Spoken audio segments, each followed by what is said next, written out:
Hi students, welcome to maths YouTube channel. మన channel పేరు Srinivas Ekalavya A+ academy. Present మన ఛానల్లో చేస్తున్న ప్రోగ్రామ్ పేరు 100 Days 100 Problems. ఇది ఎవరి కోసం చేస్తున్నామంటే త్వరలో 10th క్లాస్ పబ్లిక్ ఎగ్జామ్ రాయబోతున్న స్టూడెంట్స్ కోసం చేస్తున్న వీడియోస్ అన్నమాట. ముఖ్యంగా C and D grade students కోసం చేస్తున్నాం. సో వాళ్ళకు చాలా యూస్ అవుతుంది అన్నమాట ఈ వీడియోస్. అయితే ఇందులో ఏముంటుంది అంటే డైలీ 1 or 2 ప్రాబ్లమ్స్ ఎక్స్ప్లెనేషన్ ఇస్తాను. అంటే ఒక్కో వీడియోలో 1 or 2 ప్రాబ్లమ్స్ ఎక్స్ప్లెనేషన్ ఉంటుంది. సేమ్ మోడల్లో మీకు ప్రాక్టీస్కి ఒక ప్రాబ్లం ఉంటుంది. ఇలా ఎప్పటి వరకు ఉంటుందంటే మీ 10th క్లాస్ పబ్లిక్ ఎగ్జామ్ ముందు రోజు వరకు అప్లోడ్ చేస్తాం. సో అవన్నీ మీకు రావాలంటే మన ఛానల్ని తప్పకుండా సబ్స్క్రైబ్ చేసుకోండి. ఈరోజు డే 25 అంటే ఆల్రెడీ 24 వీడియోస్ అయిపోయినాయి. అవి మీరు చూడాలనుకుంటే ఈ వీడియోకి రైట్ సైడు టాప్లో 100 Days 100 Problems అని కనిపిస్తుంది. దాన్ని టచ్ చేస్తే డే 1కి వెళ్తుంది. అక్కడ నుండి 1 by 1 మీరు వీడియోస్ చూడొచ్చు. లేదా ఈ వీడియోకి ఎండింగ్లో డే 24 అదేవిధంగా డే 26 వీడియోస్ ఉంటాయి. అంటే ఈ వీడియోకి నెక్స్ట్ వీడియో ప్రీవియస్ వీడియో లింకులు అనేది ఎండింగ్లో ఉంటుంది. అక్కడి నుండి కూడా మీరు చూడొచ్చు. ఓకేనా? సో ఈరోజు క్లాస్ స్టార్ట్ చేద్దామా? ఈరోజు డే 25. సో ఈరోజు ప్రాబ్లం చూశారంటే కొంచెం డిఫరెంట్ ప్రాబ్లం అనమాట. ఏం చూడండి problem. 20 logs are stuck in the manner that is 20 logs in the bottom row, 19 in the next row, 18 in the row next. It is so on. In how many rows are 200 logs placed? How many logs in the top row? చూడండి ఇక్కడ ఏం చెప్పాడు, 200 logs.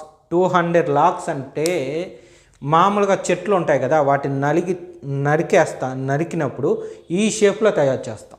మీకు ఇంకా కరెక్ట్గా తెలియాలంటే Pushpa cinema మీరు ఖచ్చితంగా చూసి ఉంటారు. సో అందులో ఉండే ఎర్రచందనం ఉంది కదా దొంగలో, వాటిని తెలుగులో దొంగలు అంటారు. ఆ షేప్లో కట్ చేసిన వాటిని ఇంగ్లీష్లో అయితే లాగ్స్ అంటాం. ఓకేనా? సో అలాంటివి ఎన్ని ఉన్నాయి? 200 ఉంది. సో వాటిని ఎలా చేస్తారో ఒకసారి అలైన్ చేయాలంటే మనం ఇలానే చేస్తాం. మీరు ఆ సినిమాలో కూడా చూడండి ఇలానే ఉంటుంది. సో ఇలా దొంగలన్నీ ఒకదాని పక్కన ఒకటి పెట్టుకుంటూ పోయి ఉంటాం. సో మీకు అర్థం కావాలని సినిమా గురించి చెప్పిన, ఇంకేం లేదు. ఓకేనా? ఇలా ప్లేస్ చేసుకుంటాం. అందులో కింద దానిలో ఫస్ట్ రో, ఇది ఫస్ట్ రో. ఇందులో ఎన్ని ఉన్నాయన్నాడు? 20. సో ఇది ఫస్ట్ది కాబట్టి ఇది A1 అవుతుంది. నెక్స్ట్ ఉండేది ఏమి? 19. చూడండి నెక్స్ట్ 19 ఇంది నెక్స్ట్ రో. సో దీని తర్వాతది కాబట్టి ఇది A2. ఆ తర్వాత ఏం చెప్పాడు? 18. సో ఇది A3. ఇది వాడు ఇచ్చింది. ఫస్ట్లో ఒకటి ఇచ్చాడు ఏమి? 200 లాగ్స్. 200 అంటే ఇవి మొత్తం టోటల్ కానీ మనం చేసుకున్నాం. మొత్తం ఇదంతా టోటల్ చేస్తే అంతా 200 టోటల్ కాబట్టి ఇదేమవుతుంది? SN. ఇది వాడిచ్చిన వాల్యూ. ఇప్పుడు మనల్ని ఏం కనుక్కోమన్నాడు? How many rows are in the 200 logs. ఇలా అరేంజ్ చేసుకుంటూ పోయినామంటే రో కదా ఫామ్ అవుతుంది. ఇక్కడ చూడండి ఇది ఫస్ట్ 1, సెకండ్ 1, థర్డ్ 1 ఇలాంటి రోస్ ఉంటాయి. ఎన్ని ఉంటాయి మనకు తెలియదు. సో ఇది ఎన్నోది? AN. ఆ AN ఎన్నోది? N కదా అవుతుంది. N. చూడండి ఇది ఫస్ట్ది కాబట్టి A1, ఇది సెకండ్ కాబట్టి A2, ఇది థర్డ్ కాబట్టి A3, ఇది లాస్ట్ది కాబట్టి చివరిలో ఉండేది టాప్ రో. చూడండి టాప్ రో ఫస్ట్ లాస్ట్లో ఉంటుంది కాబట్టి ఇదేమి? AN. అంటే N వాల్యూ మనం ఫైండ్ అవుట్ చేయాలి. How many rows. నెక్స్ట్ ఏం చెప్పాడు? How many logs are in the top. అంటే ఇందులో ఉండే కౌంట్ కూడా చెప్పాలి. అంటే AN కూడా కావాలి. అంటే N తెలిస్తే కానీ AN కనుక్కోలేం. అంతేనా? వాడిచ్చిందంతా ఒక అరేంజ్లో చేసుకో. ఈ వర్క్ చేస్తే కానీ ఇటువంటి ప్రాబ్లం మనం చేయలేం. డైరెక్ట్గా నేర్చుకొని వెళ్ళిపోయే వాళ్ళకైతే ఇబ్బంది లేదు. బట్ మనం ఎలా పోవాలి ఎగ్జామ్కి అర్థం చేసుకొని పోవాలి. నేను చెప్తే మ్యాథ్స్ కూడా అంతే. అర్థమయ్యేటట్టే చెప్పాలి, అంతేగాని నేర్చుకొని వెళ్ళిపోకూడదు గుడ్డిగా, స్టెప్పులన్నీ గుడ్డిగా రాయకూడదు. మనం ఇలా ప్రాక్టీస్ చేసామంటే 1-2 సార్లు నేర్చుకుంటే చాలు, బాగా గుర్తుండిపోద్ది ఎగ్జామ్ వరకు. సరేనా? సరే, ఇప్పుడు చూడండి, అలా అన్నీ 2 సార్లు నేర్చుకొని గమ్మడ అయిపోకండి, కొంచెం బాగా ప్రాక్టీస్ చేయండి. ఇది ఇంపార్టెంట్ మోడల్స్, మనం చెప్పుకునేవన్నీ ఇంపార్టెంట్ ప్రాబ్లమ్సే కాబట్టి కొంచెం బాగా వచ్చే వరకు ప్రాక్టీస్ చేయండి. ఓకేనా? ఇప్పుడు స్టెప్స్ రాద్దాం. వాడు ఇచ్చింది యాజ్ ఇట్ ఈస్ అదే ఆర్డర్లో రాసుకుంటా, అప్పుడే మీకు సింపుల్గా ఉంటుంది. ఫస్ట్ 200 ఇచ్చాడు, సో 200 అంటే ఎస్ఎన్ఏ కదా, అయితే వాడు ఎస్ఎన్ చెప్పకుండా స్టిక్స్ అన్నాడు కాబట్టి నేను దాన్ని మనకు అర్థమయ్యేటట్టు టోటల్ నెంబర్ ఆఫ్ స్టిక్స్ అని రాసు. Total number of logs, number of logs, SN is equal to 200. తర్వాత ఏమి ఇచ్చారు చూడండి, 20 అన్నాడు. 20 అంటే A1 అంటే ఫస్ట్ టర్మ్ కదా, కానీ ఇక్కడ ఏమన్నాడు, బాటమ్ రో అన్నాడు కాబట్టి బాటమ్ రో అని కూడా రాసుకోండి, మీకు అర్థం కావాలంటే బాటమ్ రో. మనకి ఆర్డర్ ప్రకారం అదేమి ఫస్ట్ రో అవుతుంది, ఫస్ట్ రో కాదు, ఫస్ట్ టర్మ్. మనం అథమెటిక్ ప్రోగ్రెషన్ కదా, సో ఫస్ట్ టర్మ్ అవుతుంది ఇది. ఫస్ట్ టర్మ్ అంటే A1, దీన్నే ఏ అని కూడా రాసుకుంటాం. సో దీని వాల్యూ ఎంత, 20. నెక్స్ట్ ఏ రో అవుతుంది, సెకండ్ రో అవుతుంది. బాటమ్ నుంచి కౌంట్ చేసుకున్నాం, ఇది ఫస్ట్ అయిపోయింది. సో నెక్స్ట్ సెకండ్ రో అంటే సెకండ్ టర్మ్ అంటే ఏమి, A2 is equal to 19. Next third row, third term, so A3 అంటే అంత 18. అంతేనా? ఇంక ఇచ్చింది అంతే, ఈ 4 నెంబర్స్ ఇచ్చాడు, వాటి గురించి రాసేసాం, అందుకే అక్కడ కూడా మెన్షన్ చేసినాం. సో ఇప్పుడు ఏం చేయాలి, డి కావాలి మనకి. సార్ డి ఇక్కడ అడగలేదు కదా, మరి ఎందుకు? మనం ఈ 2 ఫార్ములాస్ రాసినప్పుడు ఏఎన్ అనే ఫార్ములా రాస్తే ఖచ్చితంగా అందులో డి ఉంటుంది. ఏఎన్కి ఏం ఫార్ములా, A+n-1 ఇంటూ డి, ఇది ఫార్ములా. అందులో ఏ వాల్యూ అంటే తెలుసు, ఇక్కడ ఉంది. డి వాల్యూ ఇప్పుడు కనుక్కుంటే కానీ తెలియదు. ఎన్ కనుక్కోవాలి, డి కనుక్కోవాలి, డి కూడా తెలియదు. ఈ ఫార్ములాలో సబ్స్టిట్యూట్ చేయాలి అంటే డి తెలియాలి.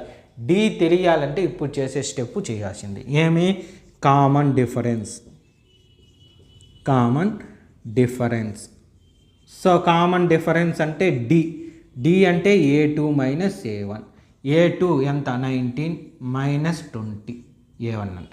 సో సబ్ట్రాక్షన్ చేస్తే -1. ఎందుకు -1 వచ్చింది, 20 బిగ్గెస్ట్, దాని సింబల్ నెగిటివ్ కాబట్టి నెగిటివ్ సింబల్ వచ్చింది. సో ఇప్పుడు ఏఎన్ కనుక్కుంటాం. ఏఎన్ కనుక్కుంటామా, ఎస్ఎన్ ఇచ్చాడు, సో ఎస్ఎన్ ద్వారా ఎన్ కనుక్కుంటాం. ఏఎన్ కనుక్కోవాలంటే ఎన్ తెలియాలి, మనకి ఎన్ తెలుసా, తెలియదు. సో ఏఎన్లో ఎన్ తెలియదు కాబట్టి ఎన్ కనుక్కోవాలి. ఫస్ట్ ఎన్ కనుక్కోవాలి కాబట్టి ఎస్ఎన్ అనే దానిలో ఎన్ ఉంది చూడండి, ఎస్ఎన్లో ఎన్ ఉంది, సో కనుక్కోవచ్చు. ఎందుకు, దీని వాల్యూ తెలుసు కాబట్టి. Therefore sum of N terms SN is equal to, formula ఏమి, n/2 into 2a plus n-1 into D. So SN value తెలుసు 200, ఎన్ తెలియదు కాబట్టి n/2, 2 ఇంటూ ఏ అంటే 20 ఇదిగోండి, ప్లస్ n-1 ఇంటూ డి అంటే ఎంత, -1. సో 2 ఇక్కడ డివిజన్, సో ఈ సైడ్కి వెళ్తే multiplication. 200 into 2, n into 2 into 20 అంటే 40, plus into minus, n into 1 అంటే n, minus into minus plus, 1 1s are 1. So 200 into 2 అంటే 400, n ఇంటూ 40 ప్లస్ 1, సో 41 ఇది, మైనస్ n, మల్టిప్లై చేయండి. n ఇంటూ 41 అంటే 41n minus n into n, n². ఇప్పుడు ఎన్ square highest degree ఎన్ square దాని symbol negative ఉంది. So మనకి positive కావాలి కాబట్టి వీటిని లెఫ్ట్ సైడ్ తెచ్చుకుంటాం. అప్పుడు ఇది లెఫ్ట్ సైడ్ వస్తే ఎన్ స్క్వేర్, ఇది పాజిటివ్, లెఫ్ట్ సైడ్ వస్తే negative -41n. So next +400 is equal to 0. So ఇక్కడ మీరు బాగా చూస్తే ఇది మళ్ళీ పాలినామియల్స్లోకి వెళ్ళిపోయింది. పాలినామియల్స్లో కోఎఫిషియన్స్ని యూస్ చేసి zero of the polynomial find out చేసాం. సో అదే మరి జీరోస్ ఆఫ్ ద పాలినామియల్ ఎలా అయితే ఫైండ్ చేస్తామో ఇక్కడ ఆ స్టెప్ని యూస్ చేస్తాం. ఒకవేళ మీకు అది రాకపోయినా పర్వాలేదు, నేను చెప్తా చూడండి. దీని కోఎఫిషియంట్ అంతా 1, దీనిది ఎన్ది -41, కాన్స్టెంట్ 400. సో మధ్యలో ఉండేది రౌండ్ చేసుకుంటే ఈ రెండు మల్టిప్లై ఎంత 400 వచ్చే టేబుల్స్ మొత్తం రాయాలి. అన్నీ అవసరం లేదు. అక్కడ 41 ఉంది, 41కి దగ్గరగా ఉంటారు. సో నేనేం చేస్తానంటే 40 × 10గా రాయొచ్చా. సో యాడ్ చేసినా చూడండి, ఈ రెండు యాడ్ చేసినా సబ్ట్రాక్షన్ చేసినా 40 రాదు, 41 రాదు కాబట్టి వద్దు.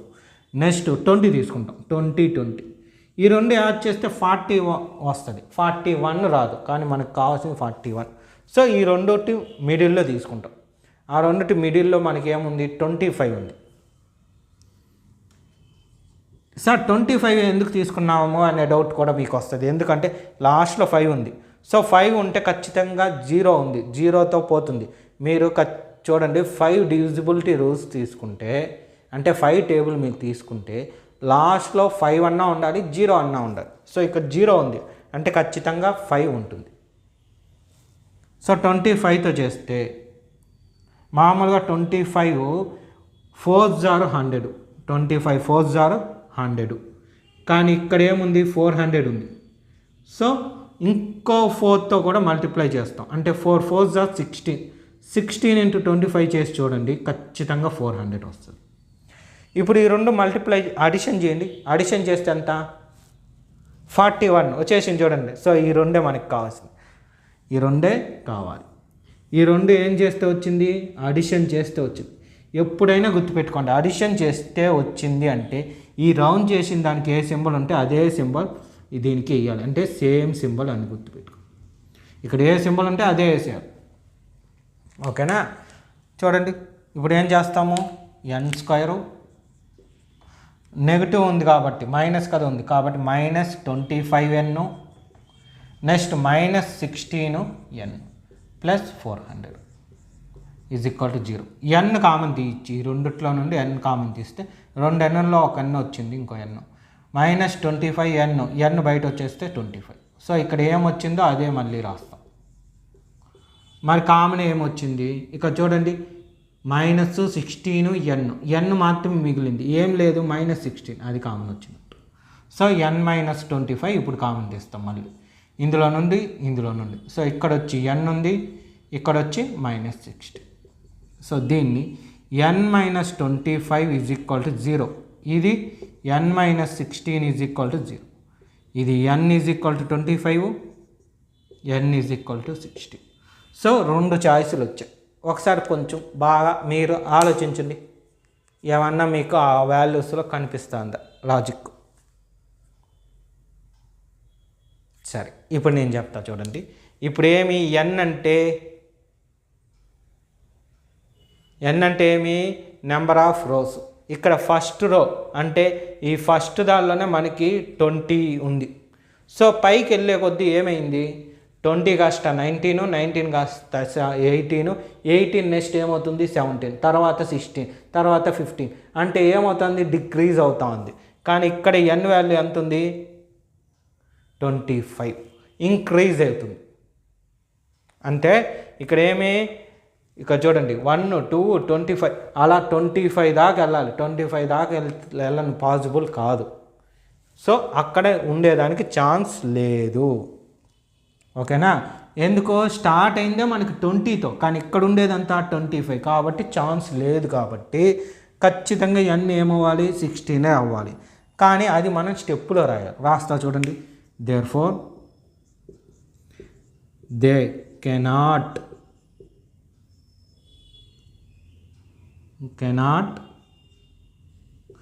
be 25 rows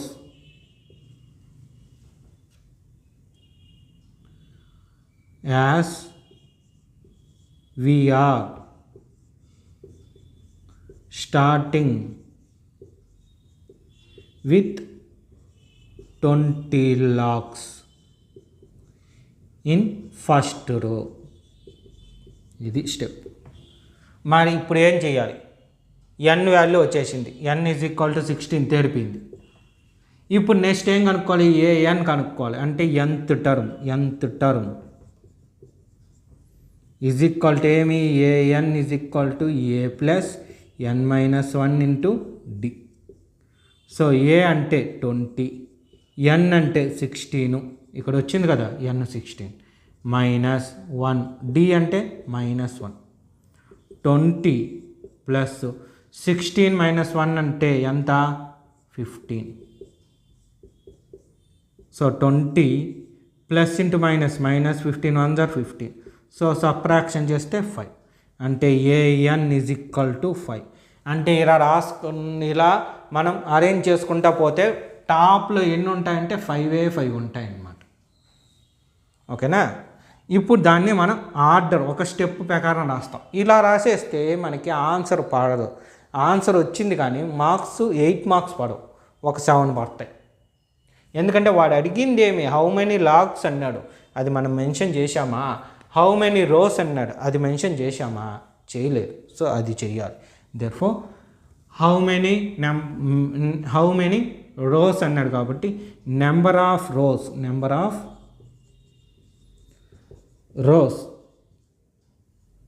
n is equal to 16. Next ఏమన్నాడు? Number of logs. చూడ హౌ మెనీ లాక్స్ అన్నాడు కాబట్టి number of logs in the top row is equal to an is equal to లేదా ఏ 16 ఈజ్ ఈక్వల్ టు 5 అని రాయొచ్చు, లేదా ఉత్త 5 అని కూడా రాయొచ్చు. స్టెప్ బాగుంటుంది. ఓన్లీ 5 జస్ట్ 5 అని రాస్తే. ఇది ప్రాబ్లం, 8 మార్క్స్ కడిగే ప్రాబ్లం. కొంచెం డిఫరెంట్ ప్రాబ్లం. మనకి టెక్స్ట్ బుక్లో కూడా ఇది ఒకే మోడల్ ఉంది, ఒకే ప్రాబ్లంలో ఉంది. ఈ మోడల్ ఒకే ప్రాబ్లం కాబట్టి ప్రాక్టీస్కి ఈరోజు మీకు ప్రాబ్లం ఉండదు. డైరెక్ట్ ఈ ప్రాబ్లమే 1కి 2 సార్లు చేయండి, ఇంకోసారి చేయండి, 3వసారి 4వసారి చేయండి. ఇలా ప్రాక్టీస్ చేయండి, అప్పుడే ఈ ప్రాబ్లం బాగా వస్తుంది. ఓకేనా? సో ఈరోజు ఒకటే ప్రాబ్లం చాలు. మీరు క్వశ్చను ఇది నీట్గా రాసుకోండి. ఇది మర్చిపోకూడదు. ఈ లాజిక్ మర్చిపోయినారంటే ఇంక రాదు. అదేవిధంగా ఇక్కడ 25 ఉండకూడదు, యూస్ చేయకూడదు, 16 యూస్ చేయాలి, అది కూడా మర్చిపోకూడదు. ఆ 2 పాయింట్లు గుర్తుండిందంటే ఈ ప్రాబ్లం హ్యాపీగా చేసేయచ్చు. ఓకే, రాసుకోండి నీట్గా. సో చూశారు కదా, ఇదే విధంగా డైలీ వీడియో అప్లోడ్ చేయడం జరుగుతుంది.